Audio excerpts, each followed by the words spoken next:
आज वेक्टर और cross product जो भी टॉपिक है निपटा देंगे। अगर कल का लेक्चर तुम्हें समझ में आ गया था तो आज का लेक्चर कुछ भी नहीं लगेगा।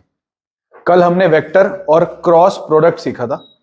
दो वेक्टर्स का क्रॉस प्रोडक्ट या वेक्टर प्रोडक्ट, एक वेक्टर होता है जो दोनों के परपेंडिकुलर होता है और उस प्लेन के भी परपेंडिकुलर होता है जिस प्लेन में वो दोनों वेक्टर लाए कर रहे थे।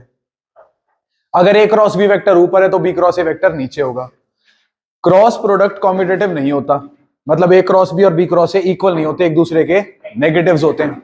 ए क्रॉस बी एक वेक्टर है तो उसका मैग्नीट्यूड होगा a magnitude b magnitude sine theta. अगर दो वेक्टर पैरेलल हैं, कोलिनियर वेक्टर्स हैं, तो डॉट क्रॉस प्रोडक्ट उस टाइम पे क्या होगा? जीरो होगा। अगर दोनों में से कोई भी एक वेक्टर जीरो वेक्टर है तो भी क्रॉस प्रोडक्ट क्या होगा? Zero vector. अगर दो वेक्टर परपेंडिकुलर है, कैसे हैं, तो क्रॉस प्रोडक्ट किसके इक्वल होगा? ए का मैग्नीट्यूड बी का मैग्नीट्यूड साइन थीटा हट जाएगा, एन कैप आ जाएगा, है ना? ये पढ़ा था। हाँ बिल्कुल।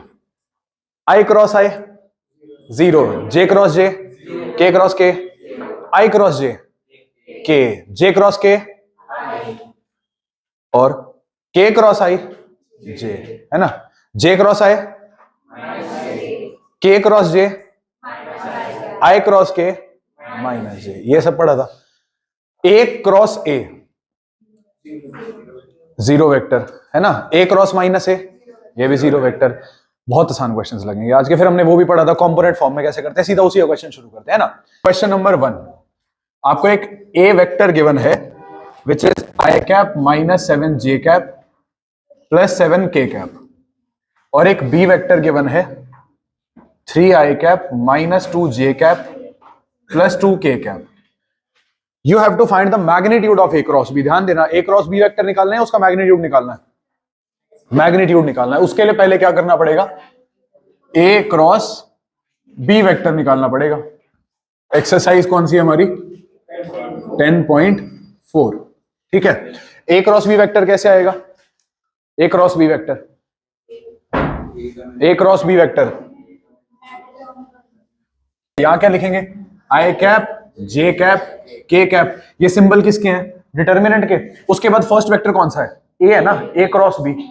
इसमें देखो डॉट प्रोडक्ट कॉम्यूटेटिव होता है, नहीं होता? Dot product A dot B equals to B dot A. उसमें बी पहले रखो ए पहले रखो, फर्क नहीं पड़ता। क्रॉस में फर्क पड़ता है। तो जब मैं कह रहा हूं ए क्रॉस बी, तो फर्स्ट रो में आई जे के आएंगे, सेकेंड रो में ए के कॉम्पोनेंट्स आएंगे। ए के कॉम्पोनेंट क्या है? 1 minus 7 and 7. What are the components of the second vector b? 3 minus 2 2.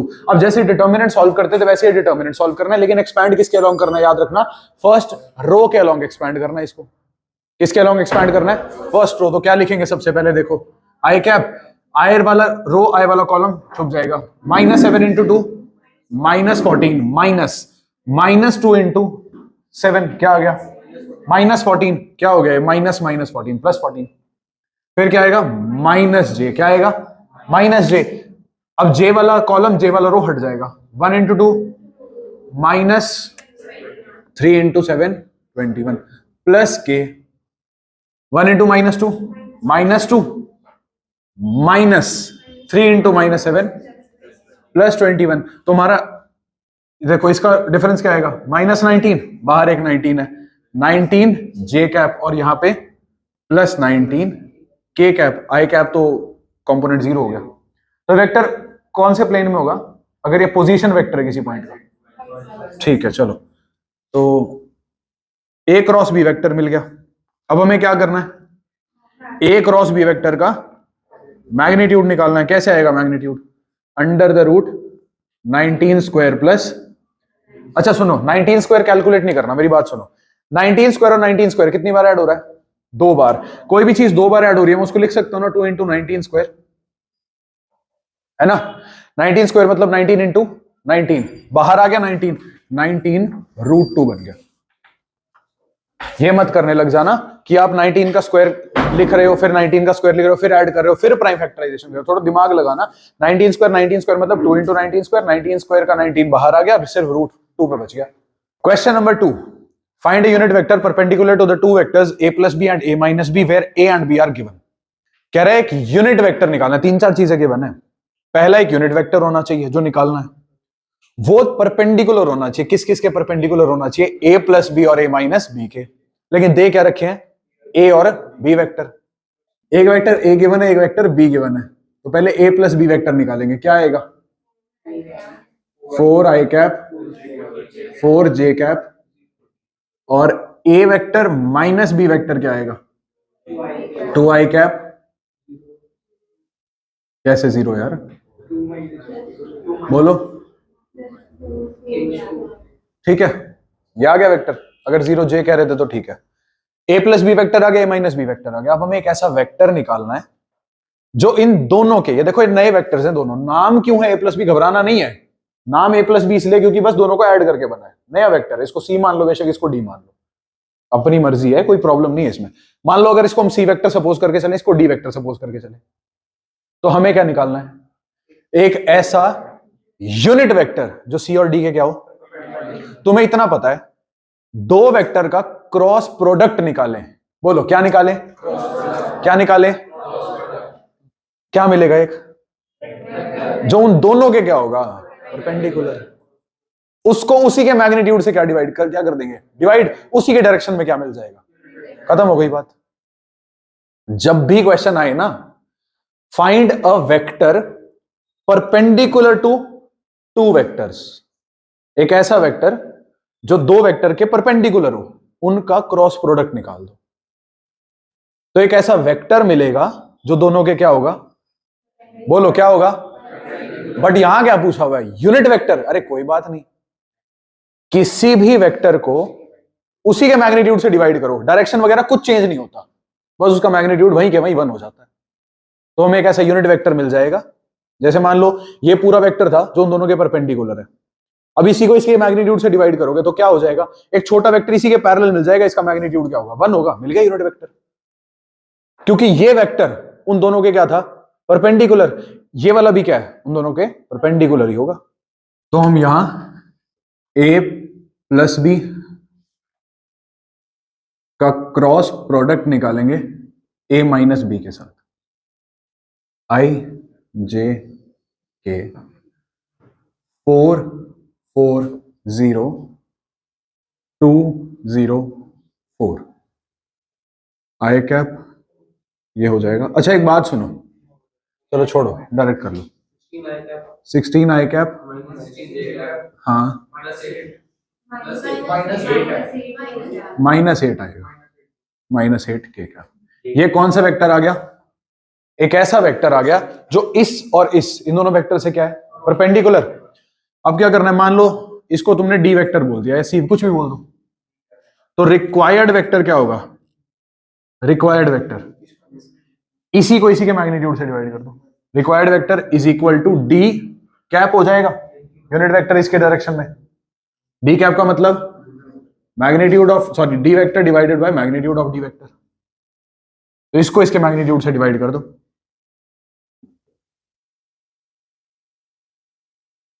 Divided by square root of 16 square -16 square plus -8 square. कर लो सॉल्व, सेपरेट कर दो, आ गया आपका रिक्वायर्ड वेक्टर। तुम्हें कैसा वेक्टर निकालना था?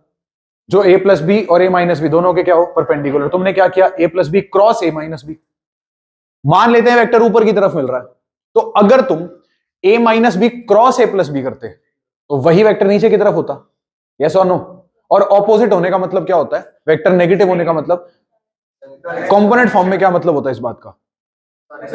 सारे साइन चेंज हो जाएंगे। देखो ये वेक्टर क्या मिल रहा है आपको? 16/24 आई कैप -16/24 जे कैप -8/24 के कैप। मतलब और सॉल्व करें तो 2/3 आई कैप -2/3 जे कैप -1/3 के कैप। ये यूनिट वेक्टर कब मिला? जब आपने a plus B cross a minus B किया। अगर तुम a minus B cross a plus B करते तो उस टाइम पे क्या होता? बताना एक बारी। अगर तुम a minus B cross a plus B करते क्या होता? हमने क्या पढ़ा है कि अगर a क्रॉस b हो तो वो क्या होता है? Minus of. मतलब अगर तुमने a क्रॉस b किया और तुम b क्रॉस a करते तो दोनों क्या आएंगे एक दूसरे के नेगेटिव। ये बताओ a plus B cross a minus B क्या आ रहा था, ये आ रहा था। तो a minus B cross a plus B क्या आता, इसका negative -16 I cap plus 16 J cap plus 8 K cap. कोई डाउट? अब मैंने ये भी बताया मैग्नीट्यूड किसी भी वेक्टर का और उसके नेगेटिव का सेम होता है, तो जो इसका मैग्नीट्यूड आएगा भाई इसका magnitude. What was the magnitude of this vector 24, what will be the magnitude of this vector again 24। तो हमारा रिजल्टेंट जो डिजायर्ड वेक्टर है वो क्या आ जाएगा, -2/3 आई कैप प्लस 2/3 जे कैप प्लस 1/3 के कैप। एक ये भी वेक्टर सही है और ये भी वेक्टर सही है। क्वेश्चन में क्या है, find how many unit vectors, और दोनों में से कोई भी लिख सकते हो। तुम a plus B cross a minus B भी कर सकते हो या a minus B cross a plus B भी कर सकते हो, दोनों आंसर ठीक है। क्वेश्चन नंबर 3 ध्यान से समझो। If a unit vector a, बातों को पकड़ो, यूनिट वेक्टर है सीधा लिख दो, a का magnitude 1 makes angles π/3 with i cap. अरे आई कैप मतलब कौन सी एक्सिस को रिप्रेजेंट करेगा वो, अब कोई भी वेक्टर है अगर वो एक्स एक्सिस आई कैप के साथ कुछ एंगल बना रहा है तो पूरी एक्स एक्सिस के साथ भी तो वही बना रहा है। तो इसका मतलब कोई भी वेक्टर जो एक्स एक्सिस के साथ एंगल बनाता है दैट इज कॉल्ड अल्फा, तो ये अल्फा दे दिया। π/4 विद जे कैप मतलब कौन सी axis, y axis, and an acute angle theta with k cap. K cap कौन सी एक्सिस, जेड एक्सिस, लेकिन मैं उस एंगल को तो गामा बोलता हूं। इसका मतलब गामा यहां थीटा है, गामा क्या है यहां और एक्यूट है।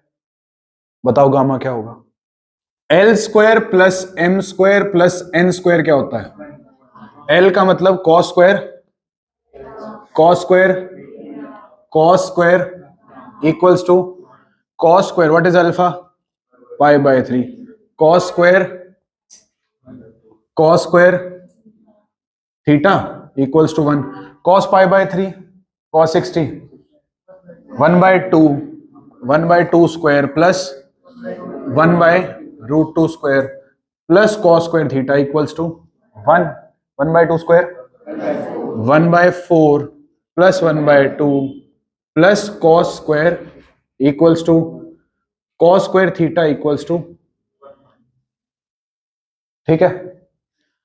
Cos theta is equal to, अब कॉस थीटा क्या है, पॉजिटिव नेगेटिव कुछ भी हो सकता है, लेकिन थीटा कैसा एंगल है, एक्यूट। एक्यूट का मतलब क्या है, first quadrant, cos theta positive आएगा तो कॉस थीटा की वैल्यू क्या आ गई 1/2, हमें तो थीटा फाइंड आउट करना है, ठीक है। तो थीटा क्या आ गया बताओ π/3, मतलब कि z एक्सिस के साथ या k कैप के साथ ये एंगल बन रहा है। अगली बात पे आते हैं, फाइंड द कंपोनेंट्स। किसी भी वेक्टर के कंपोनेंट्स का दूसरा नाम डायरेक्शन, स्केलर कंपोनेंट भी कंपोनेंट हो गए, दूसरा नाम डायरेक्शन रेशोज।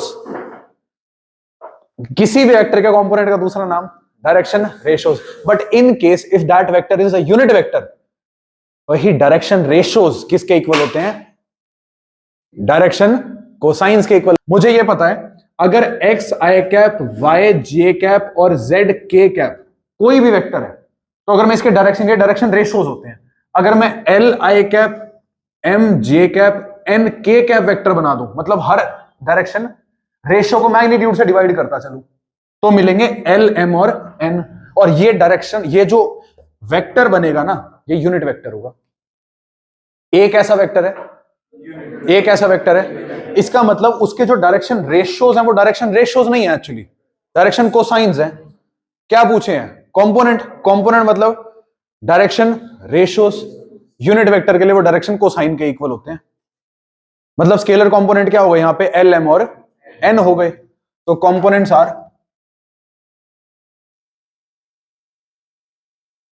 लिख भी देता हूं, as A is unit vector, वैसे कंपोनेंट होते हैं डायरेक्शन रेशियोज, लेकिन अगर यूनिट वेक्टर है तो कंपोनेंट डायरेक्शन रेशियो में डायरेक्शन कोसाइन होंगे। तो components are L, M, N. L का मतलब कॉस अल्फा, कॉस बीटा और कॉस थीटा, वही gamma theta. What is cos alpha 1/2 और ये 1/√2 और थीटा क्या था π/3, तो ये भी 1/2। ये आपके कंपोनेंट्स आ गए इस वेक्टर के। Question number 4, show that a minus B cross a plus B equals to 2 times a cross b। a cross b क्या होगा, कोई वेक्टर, इसको किससे मल्टीप्लाई किया, 2 से, व्हाट इज 2, तो ये ओवरऑल क्या आएगा, एक a माइनस बी क्या है, वेक्टर ही होगा, a प्लस बी क्या होगा, क्रॉस प्रोडक्ट क्या होगा, दिखाना है दोनों वेक्टर इक्वल आएंगे, सिंपल सी बात है। जैसे नॉर्मल मल्टीप्लिकेशन होती है ना, वेक्टर के क्रॉस प्रोडक्ट में वो चलती है आराम से। तो आप इसको क्या लिख सकते हो, देखो हम कैसे करते हैं, पहले a को इस पूरे ब्रैकेट से, तो लिखेंगे a क्रॉस, क्रॉस है ना बीच में, a cross a plus b minus b cross a plus b। देखो नंबर्स के केस में क्या होता है, आप 2 इंटू 3 प्लस एक्स लिखो या 2 3 प्लस एक्स लिखो, कोई फर्क नहीं पड़ता, क्रॉस हटाने से वेक्टर में फर्क पड़ता है। तो जब हम नंबर्स के केस में इसको कैसे लिखते हैं, 2 इंटू 3 प्लस डायरेक्टली 2x लिख देते हैं ना, लेकिन यहां पे बीच में अगर 2 इंटू 3 कर रहे हो तो यहां पे भी 2 इंटू एक्स करना पड़ेगा वेक्टर के केस में। तो क्रॉस की जगह पे क्रॉस आएगा, ये नहीं है उसको छोड़ देंगे, नंबर्स के केस में हटता है, क्रॉस की जगह क्रॉस वेक्टर में रहता है, ठीक है। तो अब ए क्रॉस अंदर एडिशन है, अलग अलग डिस्ट्रीब्यूट हो सकता है जैसे नंबर्स में होता है, बस वैसे हम ए लिखते थे, अब ए नहीं लिखेंगे, a cross a plus a cross b minus B cross a, यहां प्लस है यहां माइनस है, minus B cross b, simple सी बात समझते हैं, a cross a 0 vector plus a cross b. अच्छा ये बताइए minus B cross a plus a cross b हो जाएगा, प्लस 0 वेक्टर 0 वेक्टर 0 वेक्टर किसी में भी ऐड हो गए, फर्क ही नहीं डालते, तो ए cross b plus a cross b twice of A cross b, hence proved. Question number 5, एक वेक्टर ये गिवन है, एक वेक्टर ये गिवन है, बीच में है क्रॉस, मतलब क्रॉस प्रोडक्ट इन दोनों वेक्टर्स का 0 वेक्टर के इक्वल है, याद रखना क्रॉस प्रोडक्ट वेक्टर आता है, इसीलिए यहां पे 0 वेक्टर का सिंबल है, डॉट होता तो वो 0 रहता सिर्फ, अगर होता भी तो। ये वेक्टर है, वेक्टर है, कौन सी फॉर्म में गिवन है वेक्टर्स, कंपोनेंट फॉर्म, तो आई जे के 2 6 27 1 लैम्डा और म्यू, म्यू बोलते हैं इसको है ना, इसको लैम्डा बोलते हैं, इसको म्यू बोलते हैं, इक्वल्स टू 0 वेक्टर। तो ऐसा करो, इसको सॉल्व करो जल्दी से। लेफ्ट साइड को क्रॉस प्रोडक्ट आपने सॉल्व किया, ये आ गया, राइट में 0 वेक्टर था, क्योंकि अब आपने इसको कंपोनेंट फॉर्म में लिख दिया, 0 वेक्टर कंपोनेंट फॉर्म में होता है, सारे कंपोनेंट 0 होते हैं। अब दो वेक्टर इक्वल कब होते हैं, जब रिस्पेक्टिव कंपोनेंट्स इक्वल हो। तो यहां पे आई कैप के साथ क्या है, इधर क्या है, ये 0 हो गया, इधर 2 म्यू माइनस और उधर 2 लैम्डा, लैम्डा क्या आ गया 3, म्यू क्या आ गया 27/2। अब बच्चे पता है क्या करते हैं, यही वैल्यू लिख देते हैं, बस खत्म हो गई बात। मेरी बात को सुनना ध्यान से, you have to ensure that this vector turns out to be a 0 vector, पक्का ध्यान रखना इस बात का। अब तुम ये कह रहे हो कि भैया लैम्डा 3 है, मैं एग्री करता हूं, अगर लैम्डा 3 होगा 2 इंटू लैम्डा -6, ये क्या होगा 0, म्यू ये होगा, ये क्या होगा 0। बट बेटे इन दोनों वैल्यूज पे तो ये दोनों जे और के कंपोनेंट 0 हो रहे हैं ना, क्या श्योरिटी है लैम्डा और म्यू की इन्हीं वैल्यूज पे थर्ड भी 0 होगा, एक बार चेक करके देखना पड़ेगा उसको, क्योंकि तुम्हें लैम्डा की और म्यू की वो वैल्यूज उठानी है, डबल ध्यान दे भाई, लैम्डा म्यू की वो वैल्यू उठानी है जिसपे सभी कंपोनेंट 0। तुम्हें ये वैल्यू कैसे मिली, के कंपोनेंट से, फाइन वो 0 हो रहा है, ये वैल्यू कहां से मिली, जे कंपोनेंट से, मानता वो भी 0 हो रहा है। अगर इन दोनों ही वैल्यूज पे मान लो ये कंपोनेंट 0 नहीं हुआ, तो मतलब जैसे एग्जांपल म्यू की वैल्यू पे ये 0 हो रहा है, लेकिन म्यू यहां रखने पे 0 नहीं हो रहा, तो इसका मतलब म्यू की वैल्यू इसको 0 कर पा रही है, इसको 0 नहीं कर पा रही, तो मैं क्या कहूंगा कि म्यू की कोई वैल्यू मिल ही नहीं सकती। तो ये चीज ध्यान रखनी होती है क्वेश्चंस में, लॉजिकल बात करो, गलत तो नहीं कह रहा, आपको ये वैल्यूज इन दोनों कंपोनेंट से मिली है, एक बार चेक कर लो ना भाई, ये दोनों उसको भी 0 कर रही है नहीं कर रही, अगर नहीं कर रही होंगी तो इसका मतलब होगा हमें कोई वैल्यू लैम्डा म्यू की नहीं मिल सकती। तो यहां पे वैल्यूज डालेंगे 6 इंटू 27/2 -27 इंटू 3 इक्वल्स टू ये कैंसिल होके 3, हाँ जी आ रहा है, 0 आ रहा है, फाइन। तो ये हमने यहां से निकाली, इसमें पुट करके देखा तीनों कंपोनेंट इन वैल्यूज पे 0 हो रहे हैं, तो हमारी लैम्डा और म्यू की यही वैल्यूज है। Lambda equals to 3, mu equals to 27/2। कई बार ट्रिक करने के लिए ना जो मैंने आज बात बोली है ये दे देता है, एमसीक्यू में आ गया, सिंपल सा ही तो क्वेश्चन है। मान लो इससे एक लेवल और नीचे क्वेश्चन आ गया छोटी लेंथ का, और उसमें पूछ ले लैम्डा म्यू की वैल्यू क्या है। अब वहां पे तुम कहोगे भैया हमारी तो लैम्डा म्यू आ रही थी, लेकिन आंसर में होगा no value exists. Question number 6, A and B are two vectors such that A dot B equals to 0, 0 या 0 vector, A cross B equals to 0 vector. What can you say about A and B? A dot B कब 0 होता है? तीन cases में, either A is 0 और B is 0 और the vectors are perpendicular। तीनों ही cases में से किसी में भी हो सकता है। A cross B कब 0 होगा? either A is 0 और B is 0 और vectors are parallel या कोलिनियर। अब एक बात बताओ, ये कह रहा है एक ही टाइम पे दो वेक्टर डॉट भी 0 है, क्रॉस भी 0 है, मतलब अगर मैं थर्ड कंडीशन पकड़ूं तो उस हिसाब से तो ये दोनों पैरेलल भी हैं और परपेंडिकुलर भी हैं, ये तो पॉसिबल है नहीं। तो पॉसिबिलिटी क्या बच गई?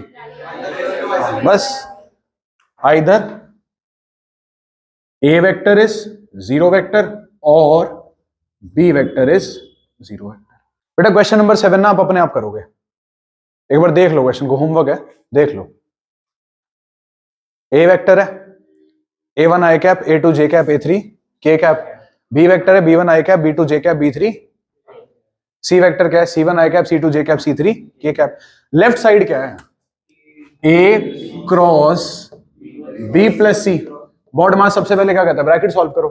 तो लेफ्ट साइड सॉल्व करने के लिए पहले तुम्हें क्या करना पड़ेगा? B प्लस C वेक्टर निकालना पड़ेगा। तो B प्लस C वेक्टर क्या आएगा बताओ? B vector plus C vector, B1 plus J cap plus,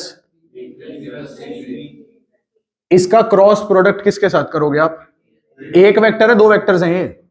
अरे एक वेक्टर है, नाम इसलिए ऐसा क्योंकि ए और बी को, बी और सी को ऐड करके बना है, वेक्टर तो एक ही है। तो बी प्लस सी एक वेक्टर हो गया, ए के साथ क्रॉस प्रोडक्ट मतलब आई जे के A1 A2 A3, B1 plus C1, B2 plus C2, B3 plus C3।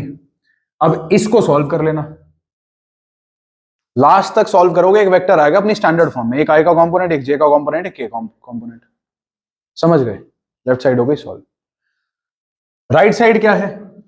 A cross B plus A cross C। तो अब क्या करोगे? पहले A और B का क्रॉस प्रोडक्ट, बॉड मास M पहले आ रहा है, A पहले आ रहा है, मल्टीप्लीकेशन पहले आ रही है, इसका मतलब A क्रॉस B, इनकी मल्टीप्लीकेशन पहले करनी है, फिर A क्रॉस C, दो वेक्टर्स आएंगे, फिर दोनों को ऐड करना है। एडिशन कैसे होती है? कंपोनेंट वाइज ऐड करोगे, दोनों सेम वेक्टर मिल जाएंगे लास्ट में जाके, ठीक है ना?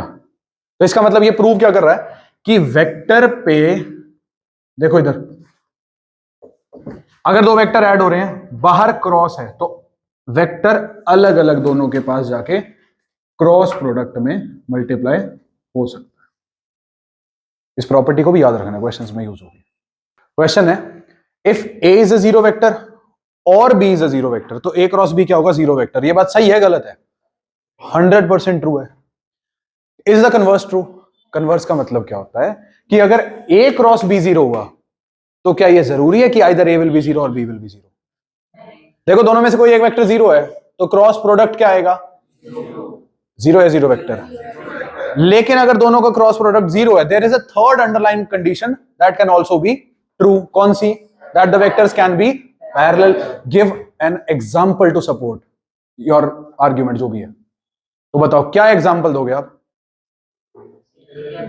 दो ऐसे वेक्टर दो उनको जिनका क्रॉस प्रोडक्ट तो जीरो हो, क्रॉस प्रोडक्ट, बट दोनों में से कोई भी वेक्टर खुद जीरो वेक्टर ना हो। तो कैसे वेक्टर होंगे दोनों? कैसे वेक्टर होंगे दोनों? दो वेक्टर जब पैरेलल होते हैं, दो वेक्टर जब, तो दोनों के कंपोनेंट कैसे होते हैं? प्रोपोर्शनल। कैसे होते हैं? ए वेक्टर ले लो 2i cap plus 3j cap minus k cap, अपनी मर्जी से कुछ भी ले लो। ए तो बी की बारी में ध्यान रखना है, बी वेक्टर ना इस वेक्टर को किसी एक स्केलर से मल्टीप्लाई करके बना दो। बोलो किससे मल्टीप्लाई करना चाहते हो? 2 से कर दो इसको multiply, 4i cap 6j cap minus 2k cap. क्या ए वेक्टर 0 है? अगर ए वेक्टर 0 होता तो 0i cap 0j cap 0k cap होता, नहीं है। क्या बी वेक्टर 0 है? नहीं है। ए क्रॉस बी करके देखें एक बारी, आई जे के 2 3 -1 4 6 -2, चलो 3 इंटू -2 -6 इंटू -1 +6 हो गया कैंसल, 0 है क्या? Minus 2 into -2 -4 into -1 +4 again 0 j cap, 2 into 6 4 into 3 +0 k cap. A cross b तो 0 आ रहा है, लेकिन ना ए 0 था ना बी 0 था। Question number 11, let the vectors a and b be such that a का मैग्नीट्यूड क्या है? Magnitude of a equals to 3, magnitude of b is √2/3। A cross b is a unit vector. याद रखना, जहां ये वर्ड दिखे magnitude लगा के 1 के इक्वल रख दो। जहां दिखे यूनिट वेक्टर समझ जाना कि उसका मैग्नीट्यूड 1 रखना है, वो कहीं ना कहीं हेल्प करेगा आप लोगों को। ए क्रॉस बी कैसा वेक्टर है? A cross B unit vector है, मतलब उसका मैग्नीट्यूड 1 है। तो ए क्रॉस बी का मैग्नीट्यूड किससे रिप्लेस कर सकता हूं मैं? Magnitude of A, magnitude of B sine theta. What is magnitude of A? What is magnitude of B multiplied by is equal to, ये मल्टीप्लीकेशन क्रॉस प्रोडक्ट वाली है या जो आज बचपन से अब तक मल्टीप्लीकेशन पढ़ते हैं वो है? बचपन से अब तक जो मल्टीप्लीकेशन पढ़ते हैं वो है ये। जब ये क्या बोला है, क्रॉस सुनाई दिया मेरे को एक दो जगह से, ठीक है। ये कैंसिल हो गया, साइन थीटा क्या आ गया? 1/√2, थीटा क्या आ गया? π/4 45 डिग्री। यही पूछा था उसने, angle between the two vectors. Sine theta में जो थीटा होता है वो एंगल बिटवीन टू वेक्टर्स होता है। आ गया हमारा। रोहन सही कह रहा है, डायरेक्ट फॉर्मूला लगाते हैं भैया। थीटा का फॉर्मूला क्या था? साइन इनवर्स ए क्रॉस बी का मैग्नीट्यूड डिवाइडेड बाय ए का मैग्नीट्यूड बी का, उससे भी यही आंसर आएगा। क्वेश्चन नंबर 9 कह रहा है find the area of the triangle with vertices A B and C. अरे यार ये कहां से आ गया एरिया ऑफ ट्राइंगल? ये समझने के लिए पहले दो टॉपिक समझ लो। First is area of triangle, second is area of parallelogram. किसी भी ट्राइंगल का एरिया अगर वेक्टर्स की हेल्प से निकालना है, किसका एरिया निकालना है? बोलो किसका एरिया निकालना है? किसकी हेल्प से? कोई दिक्कत नहीं, पहले ट्राइंगल अपना बना तो लो। ये मान लो कोई ट्राइंगल बन गया आपका एबीसी। अब इसका एरिया निकालना आपने, तो आपको ना ज्यादा बड़ी रिक्वायरमेंट नहीं है। इसकी दो साइड्स के ऊपर दो वेक्टर चाहिए जो कि कोइनिशियल हो। कितनी साइड होती है ट्राइंगल में? कोई भी दो पकड़ो, कोई भी दो साइड के ऊपर वेक्टर बनाने हैं जो को इनिशियल हो। कैसे हो? मान लेते हैं मैंने, कौन सा वेक्टर हो गया? ये साइड और ये वेक्टर। इस बात का ध्यान रखना, ये बहुत इंपॉर्टेंट बात है कि को इनिशियल होने चाहिए, मतलब B2A और B2C। कैसे वेक्टर मिले? किस पे बैठे हुए वेक्टर? साइड्स के ऊपर। अगर तुम्हें ये वेक्टर पता है और ये वेक्टर पता है तो एरिया ऑफ ट्राइंगल बड़े प्यार से निकल सकता है। कैसे? Area of triangle is equal to half into magnitude of A B vector cross B C vector. ठीक है, कोई डाउट? कभी तो डाउट पूछ लिया करो, मतलब गलत पढ़ाऊंगा तब भी हाँ करोगे क्या? एडजेसेंट साइड जब मैं बोल रहा हूं, मैंने इसलिए ध्यान बार बार एम्फेसाइज किया था, को इनिशियल वेक्टर कब होंगे? जब एक वेक्टर B2C है तो दूसरा B2A हो या A2B हो? B2A हो। ठीक है, ऐसी दो साइड्स लेनी है, इनका क्रॉस प्रोडक्ट निकालना है। एक वेक्टर आएगा उसका मैग्नीट्यूड निकालना है, एक स्केलर आएगा हाफ से मल्टीप्लाई करना है, एरिया ऑफ ट्राइंगल आएगा। अब एरिया ऑफ पैरेललोग्राम पे आते हैं। पैरेललोग्राम का जब एरिया निकालना होगा तो भी यही फंडा है। क्या फंडा है? दो साइड्स पे दो को इनिशियल वेक्टर। कैसे वेक्टर? मान लो मैंने कहा ये A, B, C और D, तो एरिया ऑफ पैरेललोग्राम बस हाफ हट जाएगा इसमें से। BA वेक्टर और बीसी वेक्टर का क्रॉस प्रोडक्ट का मैग्नीट्यूड आपका एरिया ऑफ पैरेललोग्राम आ जाएगा। अब अगर इसी कॉन्सेप्ट को मैं हमारे 9th क्वेश्चन पे लगाऊं, क्या है 9th क्वेश्चन? बताओ 3 वर्टिसेस। 1 2 3 5 1 1 2 1 1 2 2 3 5 हाँ और एक 5 1 5 5। पहले तो दो साइड पकड़ो, बोलो ए बी बी सी ए सी, कोई भी साइड, ए बी और ए सी। मान लो तुमने ए बी और ए सी पकड़नी है, तो कॉमन पॉइंट कौन सा है? वो इनिशियल होगा या टर्मिनल होगा? इनिशियल। मतलब ए बी में ये वेक्टर बनेगा और ए सी में ये वेक्टर बनेगा। तो इस वेक्टर को मैं ए बी वेक्टर बोलूंगा, बी ए वेक्टर बोलूंगा, जल्दी बोलो। A B vector. अब ए बी वेक्टर कैसे निकलता है? Position vector of B minus position vector of A. B का पोजीशन वेक्टर माइनस ए का पोजीशन वेक्टर। अरे बी का पोजीशन वेक्टर क्या होगा? 2i cap, 3j cap, 5k cap. Coordinates, coordinate में से कोऑर्डिनेट माइनस करते चलो, बस क्या आएगा? 2 - 1, 3 - 1, 5 माइनस, कौन सा वेक्टर आ गया? Which will be the second vector? AC vector. बोलो AC vector. 0 i cap, 4 j cap, 3 k cap. अब आप क्या करेंगे? आप ऐसा करेंगे, ए बी और ए सी का क्या निकालेंगे? उसका क्या निकालेंगे? उसका क्या करेंगे? Area of triangle. बेटा अगर बी को इनिशियल मानेगा तो एक वेक्टर का बी ए बनेगा, एक वेक्टर बी सी बनेगा। इतना ध्यान देना बस। हाँ सेम आएगा, किसी से भी कर। Question number 10, find the area of parallelogram whose adjacent sides. Adjacent का मतलब ही साथ वाली साइड्स होता है।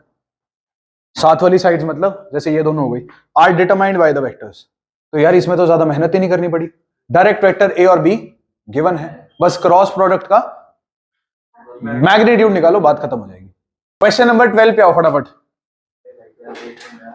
Area of rectangle having vertices A B C and D with position vector. 4 vector given है, वो रेक्टेंगल की वर्टिसेस के क्या हैं? Position vectors. रेक्टेंगल की वर्टिसेस के क्या हैं?